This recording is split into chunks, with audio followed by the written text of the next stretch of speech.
These people had just been thrown into a survival scenario straight out of hell.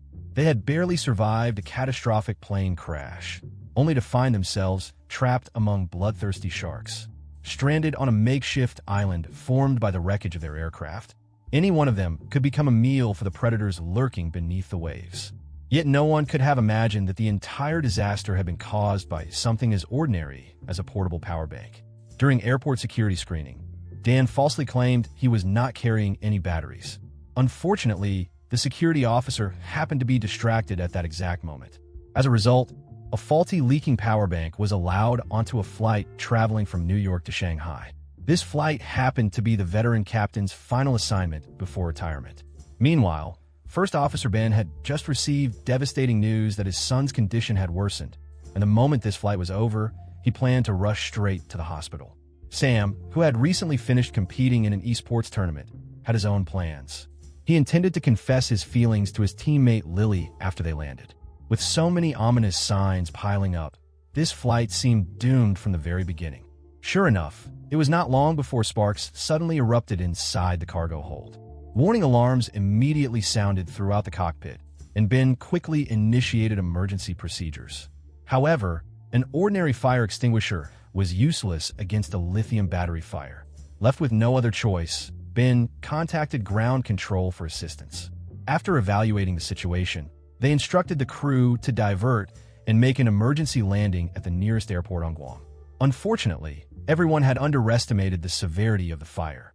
A violent explosion suddenly tore through the aircraft, blasting a massive hole in the fuselage. Cabin pressure dropped instantly. Oxygen masks fell from the ceiling as terrified passengers gripped their armrests, their faces drained of color. The captain struggled to stabilize the aircraft and informed everyone to prepare for an emergency water landing. Under the circumstances, reaching Guam was no longer possible. But before he could even finish speaking, another explosion ripped through one of the engines, followed by a complete hydraulic failure. With all power lost, the aircraft became little more than a giant metal brick plummeting toward the ocean.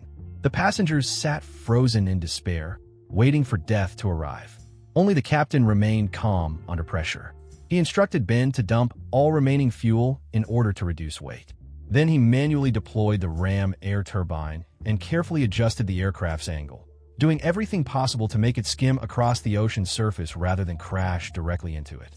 Although the captain's skillful handling absorbed much of the impact, fate had one more cruel surprise in store. The aircraft came down directly over a coral reef.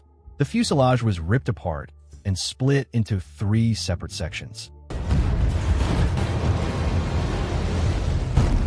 Sam had been seated in the middle portion of the plane.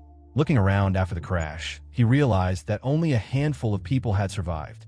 Worse still, Lily was nowhere to be seen. Fortunately, she had survived and was desperately swimming toward a floating section of wreckage.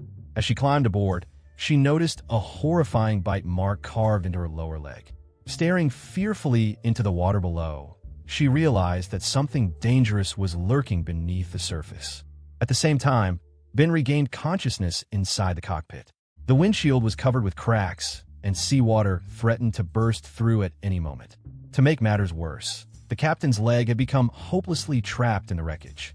Ben and a flight attendant tried everything they could to free him, but he would not budge even an inch. As the windshield neared its breaking point, the captain finally ordered them to stop trying. Once the glass gave way, the entire cockpit section would be dragged beneath the sea. The only sensible option was to seal the cockpit door immediately and save themselves. Thinking about his gravely ill son, Ben finally made the painful decision to obey. He stepped out of the cockpit, leaving the veteran captain alone with a photograph of his family as he quietly waited for death to come. There were not many survivors in the cockpit section of the wreckage. As Ben looked at the severed limbs and mangled debris floating around him, terror filled his face.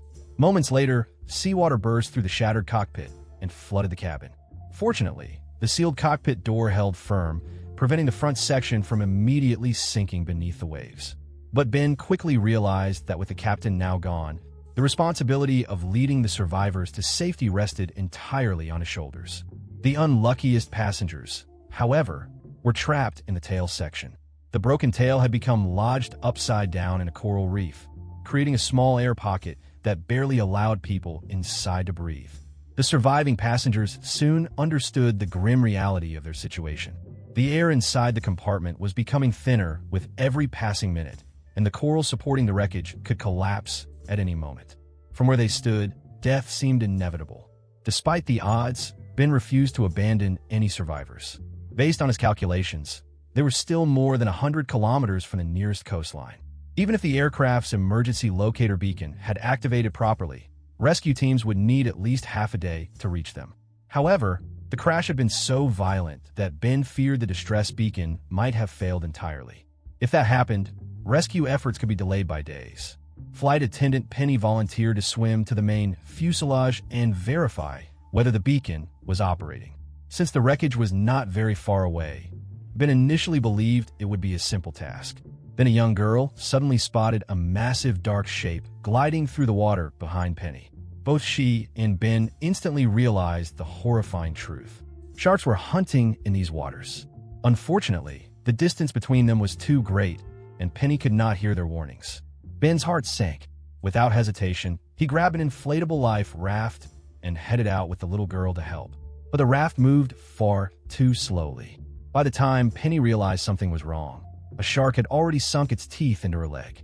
Ben fought desperately to save her, only to discover that these sharks were even more vicious than he had imagined. Within moments, Penny disappeared beneath the water in a cloud of blood. The shark turned its attention toward Ben, but he managed to drive it back into the ocean after a desperate struggle. Meanwhile, the survivors trapped inside the fuselage faced problems of their own. With so many people crowded together, the coral reef supporting the wreckage looked increasingly unstable. Sam, the young esports player, suggested that everyone move farther back to reduce the pressure.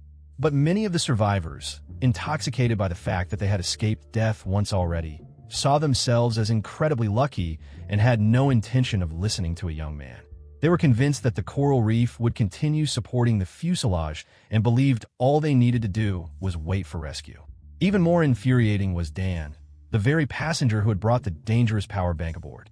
Instead of feeling guilty, he casually demanded that a flight attendant bring him a vodka. Sam was so angry that he could barely speak, though his mind remained focused on Lily's safety. Then, just as he was worrying about her, a figure suddenly emerged from the ocean. It was Lily herself. She had survived and swum all the way to the wreckage before she could warn anyone. However, the team's coach, who happened to be standing near the opening, was suddenly dragged into the sea by a tremendous force. Only then did everyone understand the fear on Lily's face. There were sharks everywhere beneath the surface. The fact that Lily had managed to swim through those waters unharmed seemed nothing short of a miracle. Yet instead of being relieved, Hutch blamed the coach's death entirely on her. Tensions quickly exploded, and Sam nearly came to blows with him while defending Lily. Fortunately, Ben arrived just in time to break up the confrontation. This was no time for infighting. Their only priority now was survival. The water level continued rising around them, and before long, the entire wreckage would be submerged. For the first time since the crash, the survivors felt they had someone to lead them. Most of them agreed to follow Ben's instructions without question. Only Dan continued making sarcastic remarks whenever he got the chance. Not once did he stop to consider that it was his own power bank that had dragged everyone into this nightmare. The passengers trapped inside the tail section could feel every breath becoming more difficult than the last. They knew that if they stayed there much longer, they would suffocate. The only adult man among them, Matt, decided to dive out and search for a way to the surface. Even in the middle of such a desperate situation, the young boy beside him could not stop thinking about his family. He asked Matt to say hello to his parents and little sister if he made it out alive. Matt forced a calm smile and nodded before plunging into the water. Fortunately, the tail section was not submerged very deeply. After a difficult swim, Matt finally broke through the surface. But just as he began shouting for help, Ben was busy organizing the other survivors and deploying every inflatable life raft they could find. He then made his way to the center section of the wreckage to retrieve the aircraft's emergency locator beacon. Unfortunately, his fears proved justified. The wiring had been damaged during the crash, and the distress signal had never been transmitted. Letting out a frustrated sigh, Ben manually activated the beacon himself. By then, most of the survivors had climbed aboard the life rafts. Only little Cora remained behind, desperately searching for her father. Seeing her panic, Ben shoved the locator beacon into Dan's hands and rushed over to pull the girl to safety. At that exact moment, disaster struck again. The coral reef supporting the wreckage finally gave way under the aircraft's weight. A massive wave overturned Dan's raft, and the emergency locator beacon slipped into the ocean. The survivors struggled desperately before eventually climbing back aboard the raft. But when Ben demanded to know what had happened to the beacon, Dan immediately shifted all the blame onto him. Ben was far beyond caring about Dan's excuses. Looking into the distance, he spotted Sam stranded on a floating piece of wreckage alongside his unconscious teammate Hutch. Several sharks circled nearby, waiting patiently for an opportunity to strike. When Hutch finally regained consciousness, he instinctively jerked in panic.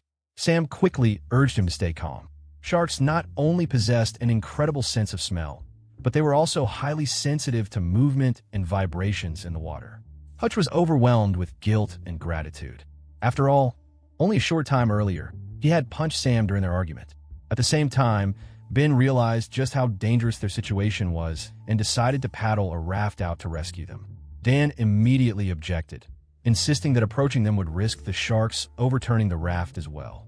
Ben had finally had enough of him and responded with a punch straight to the face.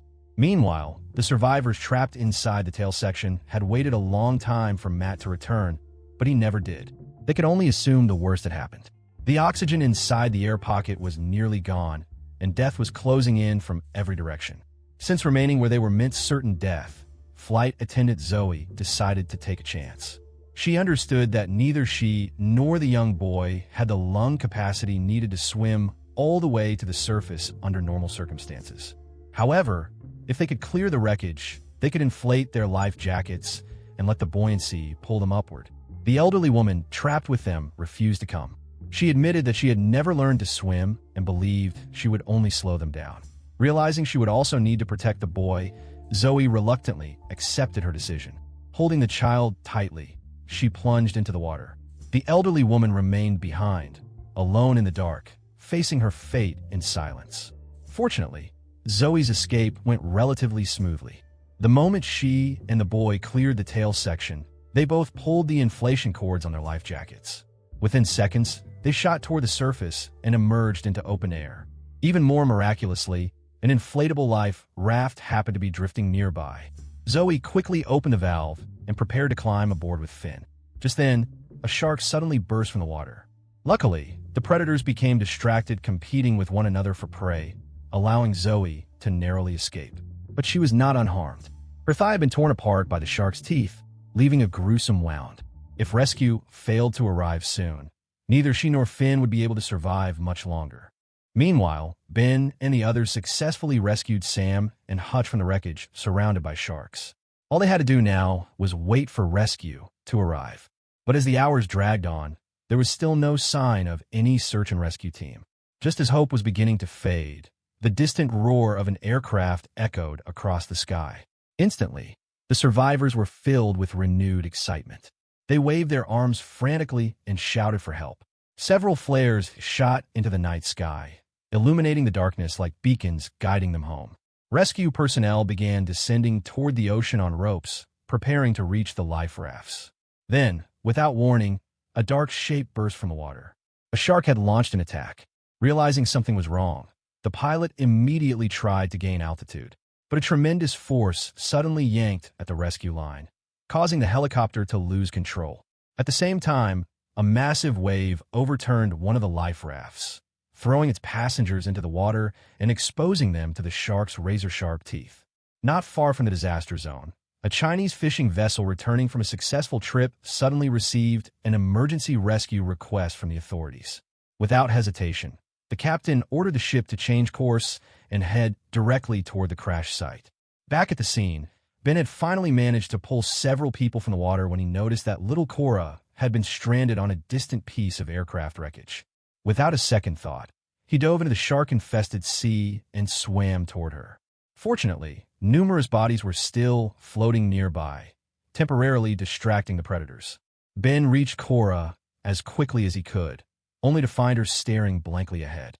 The little girl had just discovered the bodies of her parents. Ben did his best to comfort her, telling her that perhaps her brother was still alive.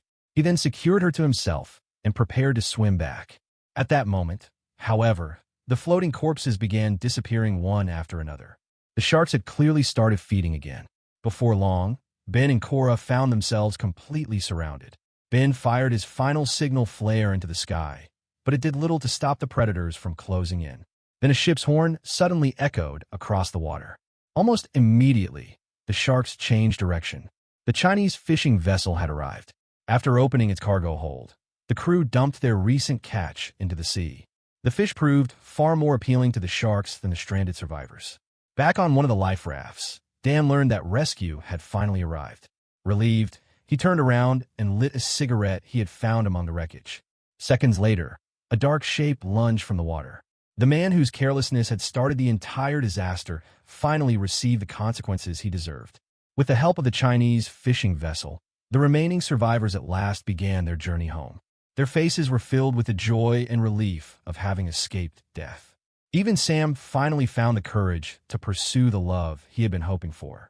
Only Cora remained standing quietly at the bow of the ship, still holding on to hope for a miracle.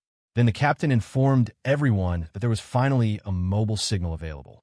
Cora's eyes lit up. She suddenly remembered that her brother's pet had a tracking chip. Quickly logging into the account, she was astonished to see a location marker still active on the map. Ben immediately rushed to the captain and used the coordinates to guide the fishing vessel toward the signal. Before long, they discovered Zoe and Finn drifting on a life raft. Against all odds, the brother and sister were finally reunited. As for Ben, he picked up a satellite phone and called his wife.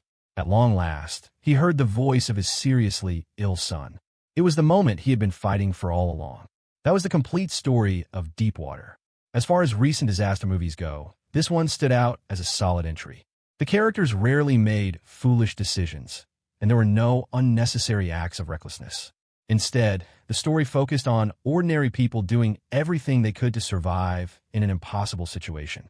If the film left viewers with one lesson, it was simple: never bring a faulty power bank onto an airplane. That concludes today's recap. Thanks for watching, and I'll see you in the next one.